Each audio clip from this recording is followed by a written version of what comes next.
深夜，寝室楼微信群有人问宿管阿姨怎么还没来查寝。阿姨平时为人特别负责，每晚熄灯前雷打不动的查寝，到点就锁门。大家正讨论间，203忽然发消息，阿姨死了。我嘎的，看到这条消息，我赶紧回复@203，这个玩笑不合适吧？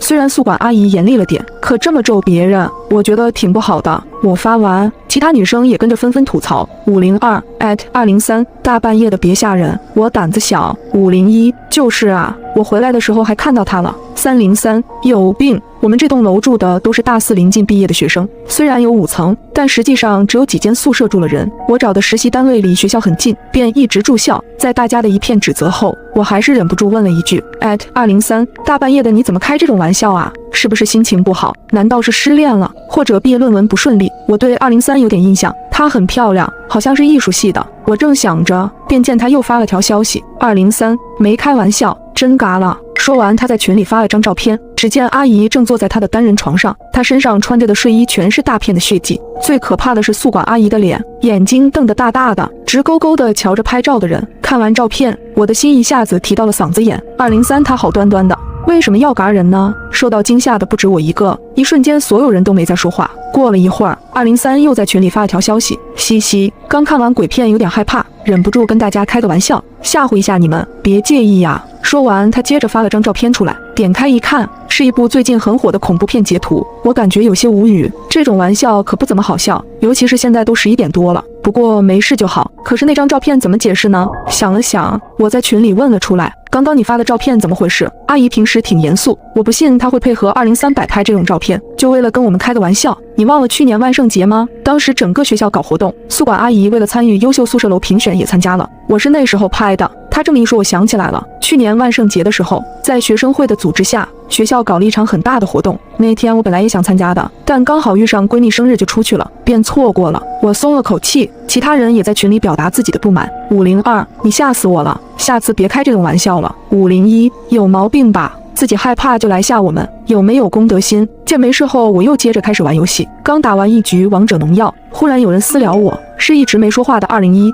小将，我怀疑真的出事了。去年万圣节我跟宿管阿姨自拍过，我刚刚翻了照片，她那天穿的不是这身衣服。打开她发来的照片，我只觉眼前一黑。她说的没错，去年宿管阿姨穿的不是那套蓝色睡衣，而是白色的。照片里她身上和脸上虽然也是血迹斑斑，可是从她的血迹和妆容来看，能看出是化的妆。而刚刚203发的照片里，阿姨身上却很像真的血。我的心一下子又悬到了半空，我急忙去翻203刚刚发群里的照片，准备再仔细对比一下。只可惜在群里人骂完之后，他就火速撤回了。201，怎么办？要报警吗？可是没有证据，如果报警，警察来了之后发现虚惊一场，以后同学间见面难免尴尬。可不报警的话，万一是真的呢？要是宿管阿姨真的被203杀了，现在大半夜的，宿舍门也锁了，那我们其他人会不会是他下一个目标？思来想去，我忽然想到一件事，忙问201，你们系的辅导员是不是就住1楼？听说上个月因为教师宿舍满了，我们这栋暂时住进了一个新闻系的男辅导员。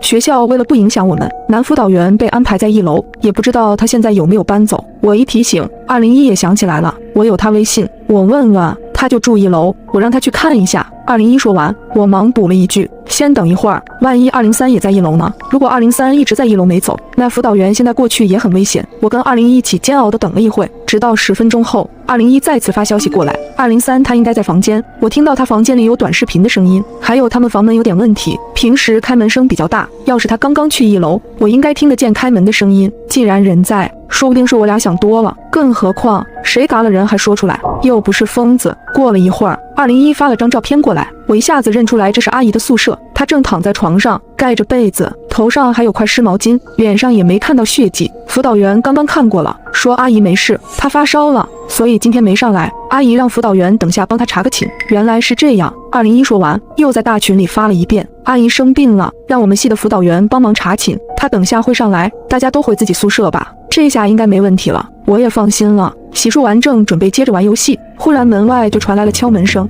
同学你好，查寝，麻烦开下门。好的，老师等一下。我正准备开门，忽然间又想起了一件事。学校规定，查寝要求必须男女老师共同一组，女生宿舍就由女老师进去检查卫生，男老师门口站着，反之亦然。有时候女老师有事，那么男老师就隔着门清点人数，一般不会进女生宿舍，我们也不需要开门。我记得楼下住的那个辅导员来学校好几年了，按理说他应该知道这个规矩的。想了想，我飞快地给201发了条消息：你们辅导员刚刚进你宿舍了吗？等了足足快1分钟，201都没回我。我正焦急着，敲门声又响了，咚咚咚，这次声音比刚才快了很多，似乎等在门口的人已经有些不耐烦。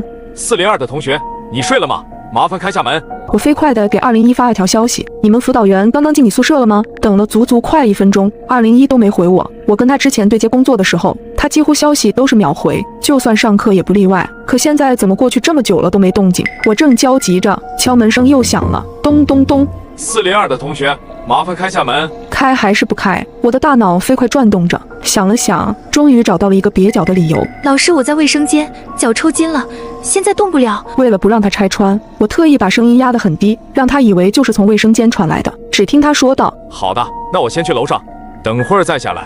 等到脚步声走远，我一下子冲到了卫生间，然后把门反锁。接着我开始给201打语音，响了半天都没人接，我的心一沉，难道真的出事了？我正准备报警，忽然201回消息了，进来了。他也去了203，说没什么异常。我刚刚洗澡去了，没看手机。想了想，我还是决定跟他打个语音，这样才放心些。刚准备打，忽然间我被拉进了一个新的群。我一看，群里有303、我501和502。一进群，我就看到303发了一条消息：小心201。我的心一紧，忙问为什么。303回我下去拿外卖的时候，看到他跟一个男人一起进来了。男人303接着发，我记得她有个男朋友，是校外的混混。我怀疑刚刚查寝的不是辅导员，是她男朋友。不是吧？我忍不住倒抽一口冷气，这也太匪夷所思了。想了想，我问他：你确定吗？刚刚辅导员进你宿舍没？没有，我不敢开门。看来他跟我一样，察觉出了不对劲。我俩说话的功夫，我发现501和502一直没动静，也不知道他们现在在干嘛。于是我忍不住提醒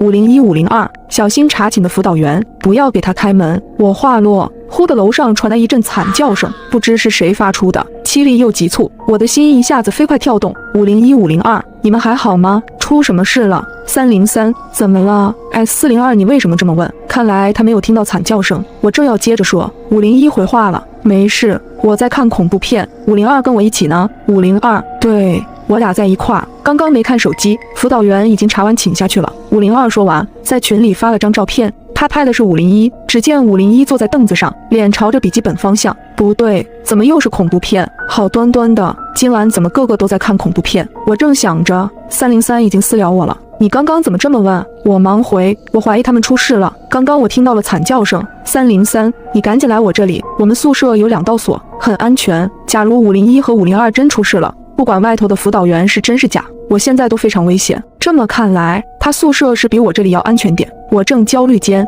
，303又继续催我，快点，我刚刚已经报警了，你来我这里，我们一起等警察来。我咬咬牙，拿起手机和充电器，便准备夺门而出。再不走，说不定就轮到我了。忽的手机又来了新的消息，是201发来的，不要相信303，他宿舍藏了个男人。不等我说话，201又发来了新的消息，303的男朋友是个混混，他现在就在303宿舍，你千万别过去。说完，他给我发了一张照片，照片中的主角的确就是303，在他旁边有一个戴着鸭舌帽的男人正低着头。201又发了条消息，我没骗你，你看照片右上角的时间，赫然就是今天。我再联想到刚刚的那个男人，要是这样的话，303很可能就是他的帮凶，那他让我去他宿舍，就是为了骗我出去。我抿了抿唇，那么你呢？你还是201吗？这句话发完，那边没有回复，而我再也不敢犹豫，马上报了警。我在东南科技大学老校区4号宿舍楼，现在外面有一个杀人狂，可能是2个，求求你们快点过来。报完警后，我稍稍冷静下来，我忙把宿舍里的桌子推到了门口，将门堵住。过了一会儿，外头又传来脚步声，紧接着又有人敲门了，咚咚咚。同学，5楼查完了，麻烦你开下门吧。一想到501和502可能都被他嘎了，我吓得牙齿都在打颤。我战战兢兢地回：老师不用开门了吧？我们宿舍就我一个人，你也听到我的声音了，我现在很安全。我说完，门外的男人笑了一下，那笑声很轻，带着明晃晃的嘲讽。怎么不用？501和502也说不用查，结果你猜怎么着？我吓得头皮发麻，只能干巴巴地顺着他的话问：怎么了？没办法，既然他们不听话，不肯开门，我只好亲自开门进去了。话刚落，房门就是一声巨响，似乎是有什么东西在用力砸门。我壮着胆子，小心翼翼地透过猫眼去看外头的男人。他穿着一身全黑的衣服，戴着帽子和眼镜。只见他正低着头，手里拿着一把斧头，用力地砸门，而那把斧头上还带有鲜血。我下意识地按住房门，对着门外喊道：“我已经报警了，警察叔叔很快就要来了。”虽然嘴上这么说，可是我的身体在不停地打颤。忽然一阵手机铃声打断了男人砸门的声音停止，他接听了语音。他滑动语音的那一刻，我看清了，是203打来的。什么？好吧，那我现在就下去。说完，男人就匆匆离开了。发生什么事了？我正琢磨着，不一会门外再次传来脚步声，我的房门也被再次敲响。我从猫眼一看，正是303和他的混混男友。402，救命！快开门，求求你了！怎么办？救还是不救？这是201再次给我发来了消息，不要开门，千万别给他们开门，外面危险。我正看着手机，只听门外303的男友发出了惊恐的声音：“你别过来，求求你，放过我吧！”接着传来一声惨叫。当我再次看向猫眼，发现303的男友已经倒在了血泊之中。嘎人的正是刚才那个拿着斧头的男人，而他身后跟着的人正是203。随后他又举起手中的斧头，瞄准了303。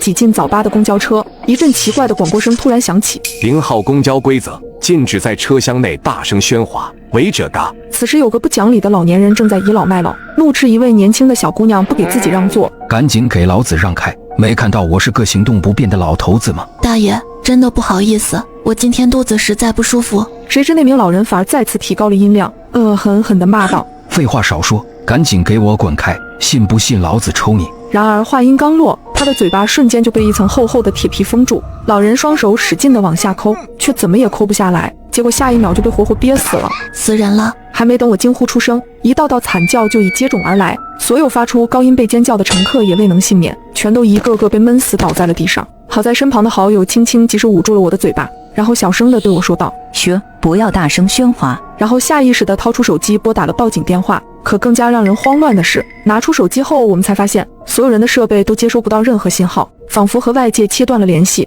司机呢？为什么出了这么大的事还不停车？可当我们走过去，才发现面对这么血腥的场面，司机竟毫无反应，平静无比地紧握着方向盘，踩着油门向前开去。更加诡异的是，挡风玻璃外面根本不是我们熟悉的市区，所有的高楼和车辆全部消失不见，只有一条白茫茫的长路被阴云笼罩，一眼看不到尽头。这时诡异的广播声再次响起：“欢迎来到0号公交，若想活命，请按规则行事。”车里一片死寂，每个人都屏住了呼吸，仔细倾听诡异的公交规则。1. 本班公交不会在中途站点停车，更不会开门，试图自行离开者嘎。2.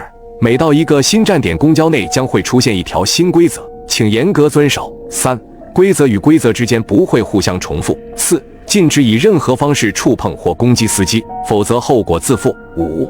本路线共有4站，存活到最后方能安全离开。很遗憾，首发站死亡乘客21人，目前存活37人。请注意，前方到达第2站，新规则诞生。20秒后，请所有乘客抓紧吊环，保持悬空，凡触碰其他物体者嘎。第2条规则显然是对我们体力和耐力的考验。吊环挂在高处，在空中悬挂到下一站，大概有10分钟左右的时间，无疑是一份漫长的煎熬，尤其是对我们这些长期缺乏锻炼的上班族来说。于是我揉了揉手腕，在脑海中不停构思着动作和姿势，试图想到最省力的一种。可正在我摩拳擦掌的时候，身旁的小美却突然脸色一变，催促我们加快速度。快爬上去，先抢一个再说。听到她的话，我先是一愣，但扭头扫视整个车厢之后，我瞬间读懂了她的意思。整个公交里零零散散仅有20多根吊环，而车厢里的活人足足有37个，根本不够用。想到这里，我急忙伸手跳跃，再也管不了用什么姿势，匆匆挂起。不到10秒的功夫，吊环便陆陆续续挂满了人。眼看时间将要截止，仍然站立的乘客们再也没法冷静，找准一个个已经挂好的乘客，不停推搡，不停拉拽，甚至拳打脚踢，一时之间混乱无比。本就血流成河的车厢俨然变成了内斗的修罗场。为了不被众人波及，我把双脚也向上荡起，整个人紧紧缠在顶部的横杆上，手脚并用，仿佛一只紧贴树干的树懒，并且不停呼喊身旁的青青和小美，示意他们也模仿我的样子。中途有个光头男人试图把我拽下去，却发现太高的位置很难使劲，折腾几秒都不能把我弄走，只能钻向了别处的站团。等到倒计时结束，滴滴声悄然响起，我急忙放开双腿，只与吊环本身保持接触，回头看去，那些仍在焦灼争抢的乘客纷纷顿住了身形，一道阴风骤然吹过，好似一把巨大的剪刀，每个人的身体都被规则地切成了几片。看着这一幕，我忍不住心里发毛，把手中吊环抓得更紧了些。公交有些颠簸，为了防止掉到地上，我把2只手臂交错穿过吊环，用手肘关节死死地将其扣住，哪怕疼痛刺骨，但稳定性的提升也让我心中平静了几分。与此同时，车厢里每个人都在用力支撑着自己，生怕泄了气。在沉默的酸楚中，我慢慢麻木，甚至感受不到时间的存在。窗外模糊不清的景色更是平添了一份无形的压抑。10多分钟之后，久违的到站铃声终于再度响起。第3站到了，很遗憾，第2站死亡乘客17人，目前存活20人。听到这，我总算卸下了负担，瘫软在地。可我们才刚放松没多久，第3条规则就紧跟着从喇叭里钻了出来。请注意，公交规则第3条，请所有乘客在3分钟内选择合适的位置躲藏好。游戏开始后，到站前禁止移动。听完这条规则后，公交上的所有人都松了口气。和前2关的猝不及防不同，这一次总算轻松了许多，不用像无头苍蝇一样亡命乱窜。而且这一关看起来似乎也并没有什么难度。可就在我们暗暗庆幸的时候，青青却始终眉头紧皱，思索许久后，一脸严肃地看向我俩。我总觉得这一关或许另有隐情。我和小美顿时屏住了呼吸，青青简单地讲出了自己的猜测。大家都从鬼门关里走出来2回了，应该很清楚前面2关的危险性有多高。不难推测，规则多半很希望置我们于死地，但又会给部分人留下求生的余地。而眼前的第3关却完全不符合这样的模式，所以我认为第3关的重点可能在规则的最后几个字上面。你说的是到站前禁止移动？没错，青青点了点头。我猜接下来的行驶过程中很可能会出现一些意想不到的事情，把某些乘客淘汰。因为不可移动的规则存在，大家一旦选定了躲藏位置，就不能后悔，不能逃跑，到时候只能眼睁睁看着自己被淘汰。听完青青的推测，我们忍不住有些不寒而栗。这时大部分乘客都已经开始陆续寻找躲藏位置，而座位的下方则成为了绝佳的选择。眼看实在找不到规则背后藏着怎么样的危险，青青自言自语道：难道是我想多了吗？无奈之下，最后我们也只好打算躲进座椅的下方。可就在我即将钻到座椅底部的时候，我的余光却猛地瞥到了司机的身影。只见他双手放开方向盘，然后来了个180度的侧翻，直接将头倒立在了地上。而他那死气沉沉的脸上也第一次勾起了诡异的微笑。看着他那古怪的动作，我忍不住回头瞥了瞥那些塑料座椅，似乎突然明白了其中的用意。我的天！眼看时间已经开始了倒计时，我急忙拉起不远处的青青和小美，我也来不及做太多解释，只能赶紧催促道：快爬到座椅的上边去！2人虽然一头雾水，但还是迅速躲到了座椅上面。听到倒计时结束的那一刻，我这才放松了一口气。公交车内的众人全部屏住呼吸，默默等待着关卡的审判。发动机的轰鸣依旧持续，之前沉默的司机却倒立似的出现在我们眼前，嘴上露出诡异的笑容。捉迷藏游戏正式开始，西西，千万不要被我抓到哦！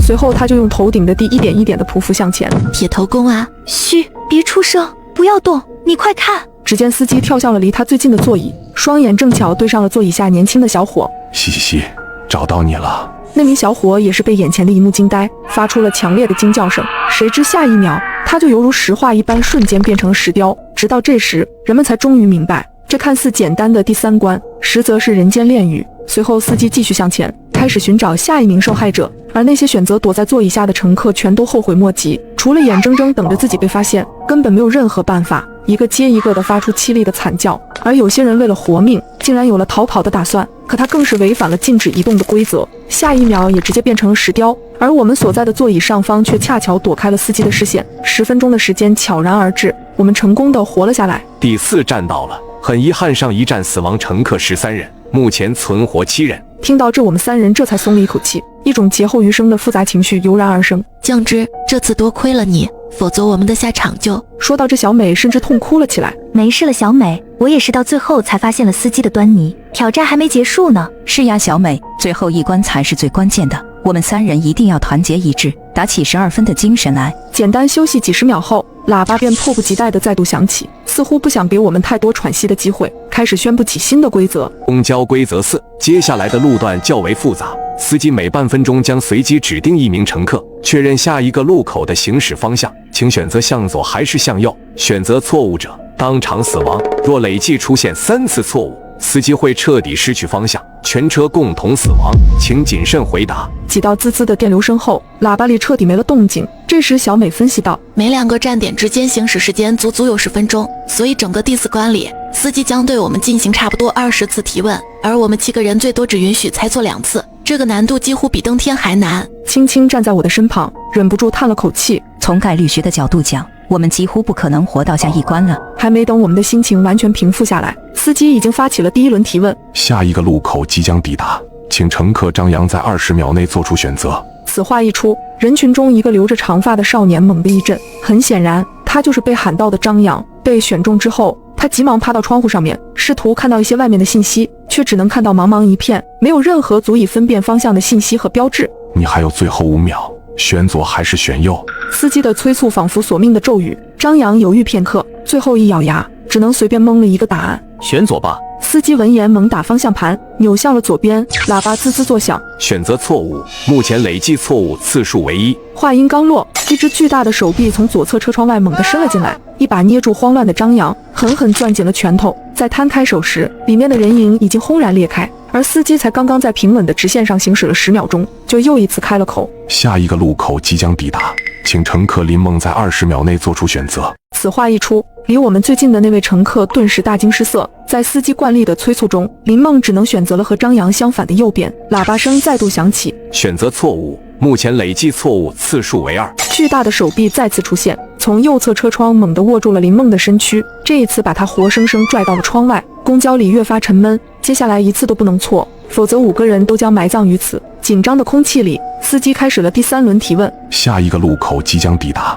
请乘客降至在20秒内做出选择。听完我忍不住一愣，别说判断路口了，我甚至连路都看不到，怎么知道该往左还是往右？面对这样无解的难题，我也只能随便瞎蒙了。就在我即将放弃挣扎的时候，一直沉默的小美突然说话了：你先别急，我有一个想法。我刚想开口询问，小美却已经迅速爬到了右侧的窗沿上，像是在找什么东西。接着她又跑到了左侧的窗沿上，2、3秒之后，她才回到了车厢里。右转。见她语气坚定，我也毫不犹豫地选择了相信。右转。与此同时，喇叭声也再度出现，选择正确，目前累计错误次数为2。我终于长舒一口气。第3轮选择结束后，我忍不住震惊地看向小美：你是怎么判断方向的？她微微一笑，解释道：刚才我发现那只惩罚用的手臂2次都恰好是从选错的方向伸进来的，正好2边的玻璃都碎了，所以我干脆爬出去看看手臂到底是在什么位置。第1次我爬的是右边的窗户，什么东西都没发现，于是我又爬上了左边的窗户，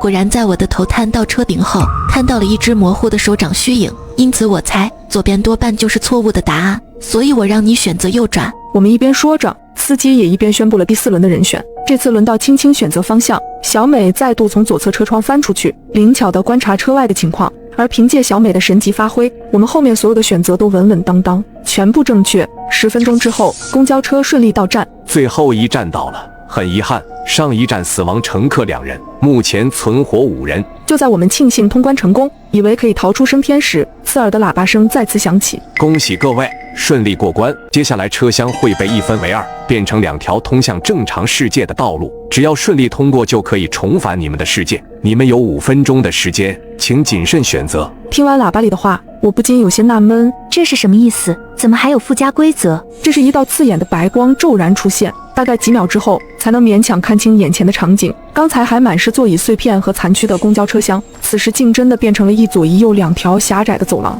左边这条十分凶险，地板下面是岩浆，仅有一根细小的木棍悬在空中，而右边的走廊就要安静得多，乍看过去没有任何异样，像是把安全2个字写在了墙上。简单思索之后，我把目光挪向了身旁的青青和小美。你们有什么想法吗？很明显，规则很希望看到我们选择右边的安全之路，但回想起前几关的生死劫难，根本无法确定右边一定比左边更安全。可就在我们3个人睁大眼睛到处观察时，剩下的2名乘客里竟然走出来一位大叔。他沉吟片刻后，径直地走向了右边的走廊。各位，我觉得你们可能把事情想复杂了。之前所谓的规则，无非就是想要淘汰大多数人，又总会给少数人留下生机。但别忘了，这条是附加的规则，你们都陷入了思维的惯性，老想着找到什么玄机，其实恰恰可能错过真相。有没有可能这2条走廊都没有什么机关，而是一道简单的分配问题？很可能每条走廊最多只允许1人通过，随后就会关闭。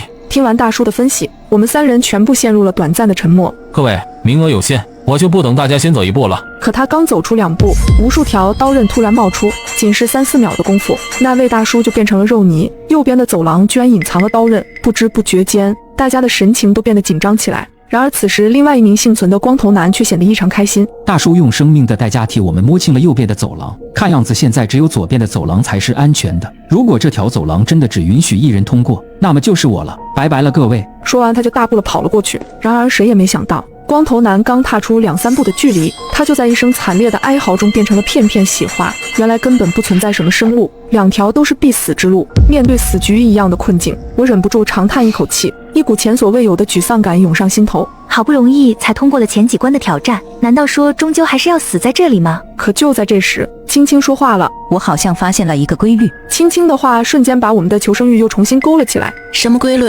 稍等，我再确定一下。只见青青用卫生纸揉了2个纸团，然后先将一个纸团扔到了左边的走廊。只见那个纸团刚落地，就瞬间被刀刃直接搅碎。紧接着，青青又将另一个纸团扔到了右边的走廊，但这次纸团却并没有被瞬间搅碎，而是过了大概有5秒钟的时间才被搅碎。果然和我猜的一模一样，我们好像能活下来了。看到这，我和小美也瞬间来了精神，忍不住向青青询问原因。这是怎么回事？青青则抬手指了指左侧的走廊。在第1位大叔闯关失败后，我就一直盯着左侧的走廊，而当第2名光头男走左边走廊触发机关时，我发现了一处细节，那就是在刀片出来的一瞬间，我竟然看到上面有残留的血渍。很显然，血渍是来自第1位大叔的，也就是说，其实2条走廊共同使用了一组刀具，而刀刃是无法同时兼顾2个走廊的。他们大概有5秒钟左右的空档期。如果当刀刃攻击左侧走廊时，那么右侧走廊就有5秒钟的时间是安全的。反之同理，而这5秒钟的时间足够让我们可以安全跑到走廊对面了。